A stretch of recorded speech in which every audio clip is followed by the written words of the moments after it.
A'udzu billahi minasyaitonir rajim. Bismillahirrahmanirrahim. Alhamdulillahi rabbil alamin.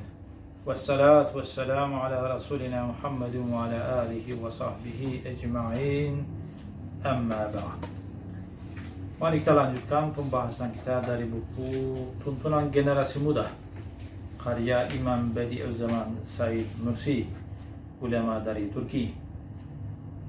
Dalam buku ini banyak sekali nasihat-nasihat beliau kepada generasi muda yang salah satunya adalah yang terdapat di halaman 23, dialog dengan sekelompok pemuda. Satu hari, kata beliau, sekelompok pemuda yang tegap dan cerdas mendatangiku.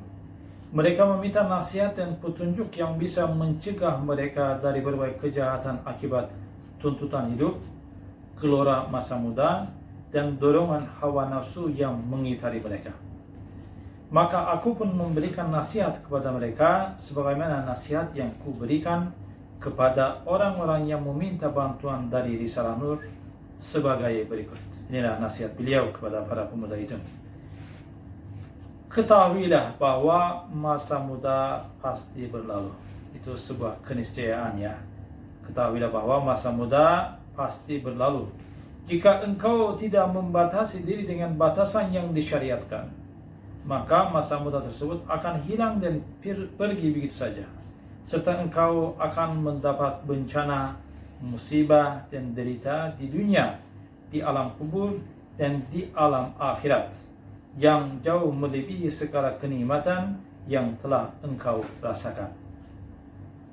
Jadi penekanan di sini dari Ustaz Said Nursi bahwa ketika seorang pemuda menjalankan ya masa mudanya itu dalam maksiat atau dalam hal yang dilarang oleh Islam, ia akan mendapatkan bencana tidak hanya di akhirat saja, tetapi mendapatkan balasannya di dunia juga.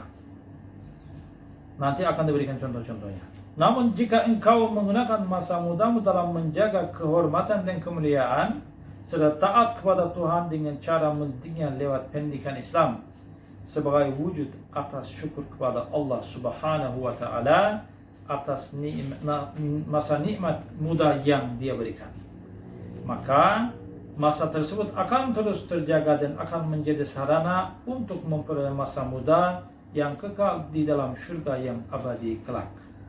Tapi kalau menggunakan masa muda kita ini dalam koridor syariah, ya, sesuai dengan ajaran Islam, dengan pendidikan Islam, ya, itu menjadi masa muda yang kekal abadi di akhirat nanti. Ya, jika hidup ini tidak didasari dengan keimanan, atau keimanan tersebut tidak memberikan pengaruh lantaran banyak melakukan perbuatan maksiat, maka orang ya maksudnya memiliki keimanan atau keimanan tersebut tidak memberikan pengaruh lantaran banyak melakukan perbuatan maksiat, maka seluruh kenikmatan lahiriahnya yang sangat singkat akan mendatangkan penderitaan dan kesedihan yang berkali-kali lipat lebih dahsyat dari kenikmatan dan kesenangan yang ada. Karena dengan akal fikiran yang diberikan Tuhan, manusia memiliki hubungan yang kuat dengan masa lalu dan masa mendatang di samping masa sekarang yang ia jalani, sehingga ia dapat merasakan berbagai kenikmatan di masa tersebut sekaligus merasakan kepedihannya. Ini berbeda dengan hewan di mana kenikmatan yang ia rasakan saat ini tidak bercampur dengan kesedihan masa lalu dan kecemasan masa mendatang karena tidak diberi pikiran. Ya, hewan tidak diberi akal pikiran sehingga dia tidak memikirkan masa lalu, masa depan. Masa sekarang tidak ada, tapi manusia itu beda. Dia memikirkan masa depan dan bisa juga memikirkan masa yang lalu, mengkhawatirkan masa depan. Dari sini dapat difahami bahwa kenikmatan masa sekarang yang dirasakan oleh manusia yang terjerumus dalam kesesatan dan kelalaian akan rusak dengan adanya kesedihan masa lalu dan kecemasan terhadap masa depan. Hidupnya yang ia jalani saat ini penuh dengan penderitaan dan kecemasan, terutama saat menikmati berbagai kesenangan yang tidak dibenarkan, kenikmatan yang haram ya. Ia persis seperti madu yang beracun. Ini perumpamaan yang bagus. Jadi kenikmatan yang tidak syar'i atau sesuatu yang haram itu bagaikan madu, tapi madu yang beracun. Kita mencicipinya tapi merusak atau meracuni kita. Dengan kata lain, manusia 100 kali lebih rendah dari hewan dalam menikmati kesenangan hidup. Bahkan kehidupan kaum yang sesat dan lalai serta wujud dan dunia mereka hanyalah saat ini saja. Sebab seluruh masa lalu berikut entitasnya telah musnah karena kesesatan mereka, sehingga mereka terseret dalam lembah kegelapan. Demikian pula dengan masa mendatang, ia tiada bagi mereka karena mereka tidak beriman kepada hal gaib.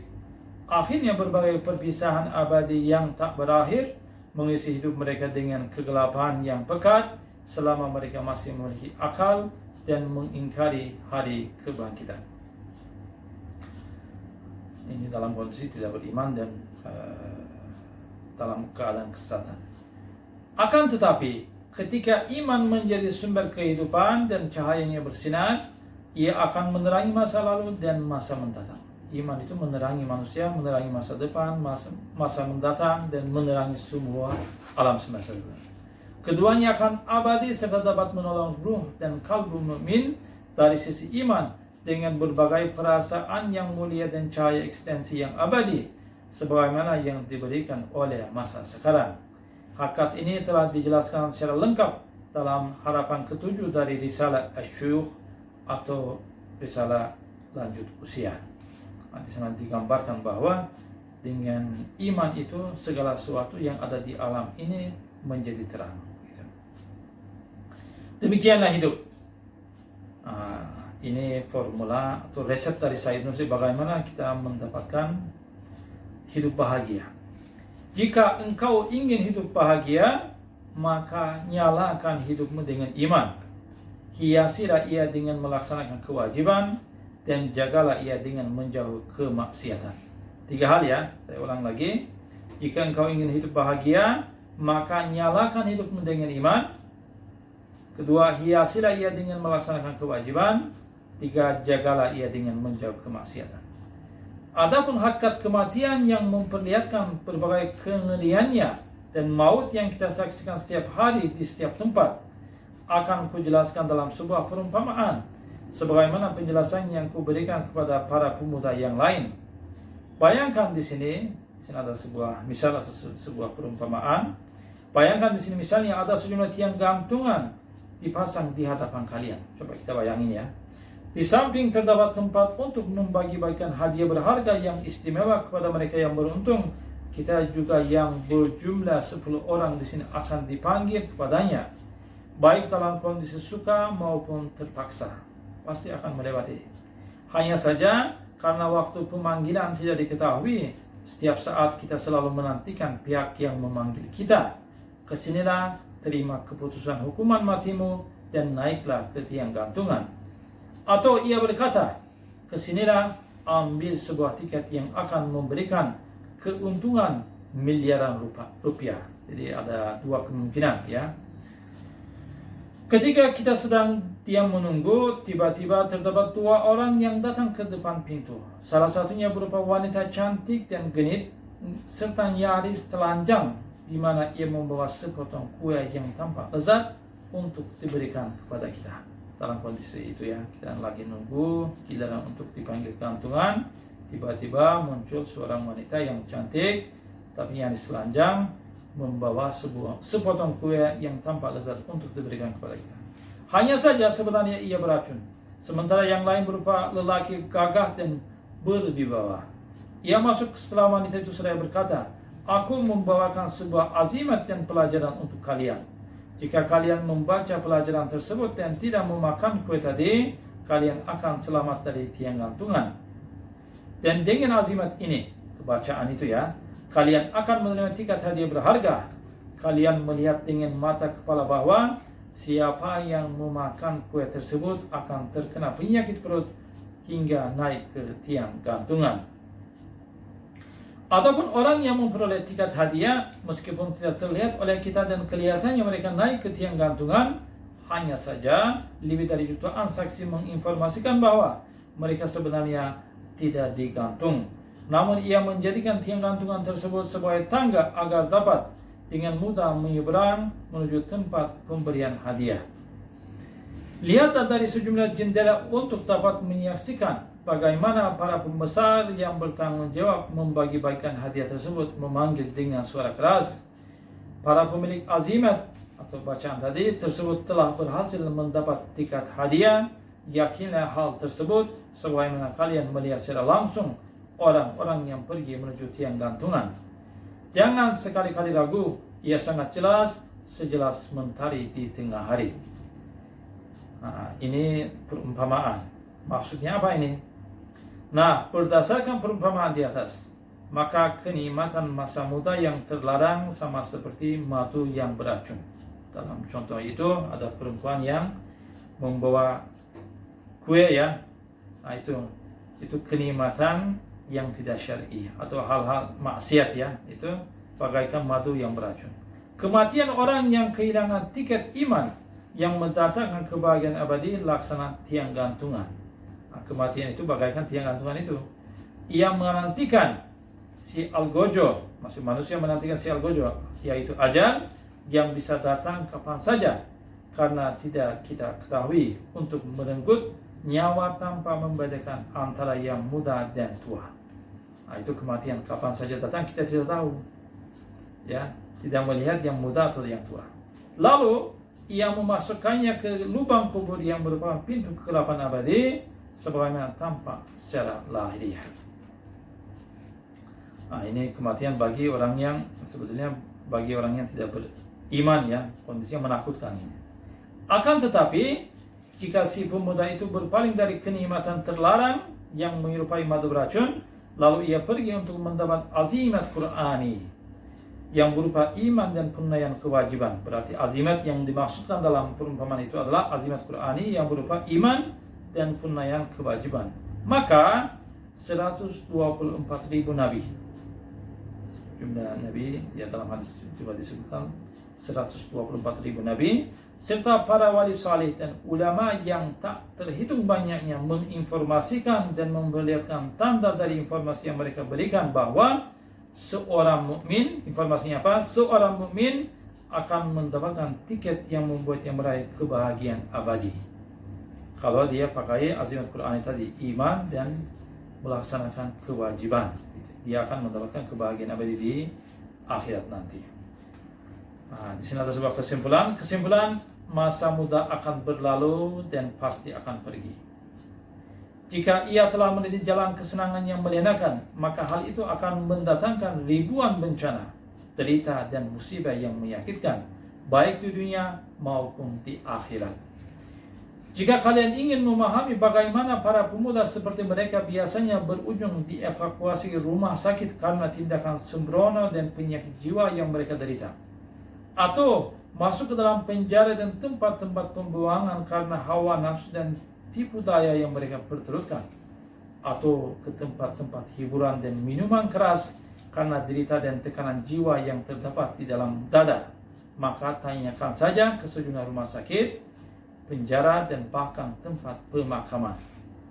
Kalau mau lihat para pemuda yang menjalankan masa mudanya dalam kemaksiatan atau hal-hal yang terlarang itu, lihatlah kondisinya di penjara. Ya, kita bisa melihat marah sesaat, bunuh orang, atau melakukan kejahatan. Ya, terus kita juga bisa melihat para pemuda yang menggunakan narkoba dievakuasi rumah sakit, atau maksiat-maksiat yang menyebabkan dia sakit, atau juga tempat pemakaman ya gara-gara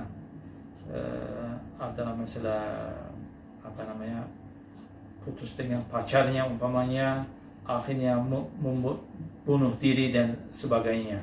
Banyak hal yang kita melihat fenomena sekarang ini ya semuanya sebenarnya menderita di dunia juga.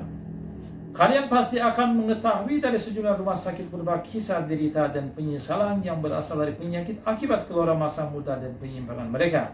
Kalian juga akan mendengar dari kondisi penjara teriakan putus asa dan suara penyesalan yang diucapkan oleh para pemuda malang yang telah mengikuti hawa nafsu mereka sehingga mendapatkan tamparan didikan akibat keluar dari perintah agama. Kalian pun akan mengetahui bahwa sebagian besar orang yang disiksa di kubur, alam barzakh yang terus terbuka dan tertutup lantaran banyaknya orang yang masuk dalamnya, tidak lain akibat ulah perbuatan buruk di masa muda mereka sendiri. Ya, sebagian azab kubur juga akibat dari penyimpangan yang terjadi di masa mudanya. Sebagaimana di penyaksian ahli kasyaf dan kesaksian seluruh ahli hakikat. Kalian bisa bertanya kepada mereka yang telah lanjut usia dan yang sedang sakit, di mana mereka mewakili sebagian besar umat manusia. Kalian pasti akan mendengar bahwa sebagian besar mereka berkata, coba kita tanyakan kepada orang tua kita, atau orang-orang yang lebih tua dari kita, atau orang-orang yang sakit, ya, akibat dari penyimpangan yang mereka lakukan. Apa yang mereka katakan? Aku sangat menyesali masa yang telah berlalu. Kami telah menyia-nyiakan masa muda kami dalam urusan yang tidak berguna. Karena itu waspadalah, jangan sampai mengulangi sejarah hidup kami. Kami sudah mengalami itu. Kalian jangan coba-coba itu. Mereka nasihati kepada kita, kepada generasi muda. Jangan sekali-kali mengikuti langkah kami. Hal itu karena orang yang menghadapi tahun-tahun duka dan kerisauan di dunia, siksa di alam barzakh dan neraka di akhirat hanya karena kenikmatan terlarang yang tidak lebih dari 5 atau 10 tahun dari usia muda. Kalau kita menggunakan masa muda kita ini dalam maksiat atau sesuatu yang dilarang oleh agama, ya akan mendapatkan kerisauan, penderitaan baik di dunia dan akan mendapatkan siksa di alam barzakh dan tentunya di neraka juga. Baik. Kondisi seperti ini, mereka itu tidak layak dikasihani meskipun mereka sangat membutuhkan rasa kasih sayang itu. Pasalnya orang yang rela dengan bahaya dan mengikuti dengan sengaja tidak pantas dikasihani dan ditatap dengan pandangan kasih sayang. Hal ini sesuai dengan bunyi hikmah ar-radi bid-darari la yunzirulah. Orang yang rela dengan bahaya tidak layak diperhatikan. Semoga Allah menjaga kita dan kalian semua dari fitnah zaman yang melenakan ini, serta menyelamatkan kita dari berbagai kejahatannya. Amin. Itulah doa Said Nursi sebagai penutup buat generasi muda, ya. Semoga kita bisa menjalankan hidup kita, masa muda kita ini dalam koridor syariah, dalam sesuai dengan perintah dan larangan Allah Subhanahu wa ta'ala. Amin ya rabbal alamin. Subhanaka la ilma lana illa ma 'allamtana innaka antal alimul hakim. Wa akhiru da'wana alhamdulillahi rabbil alamin.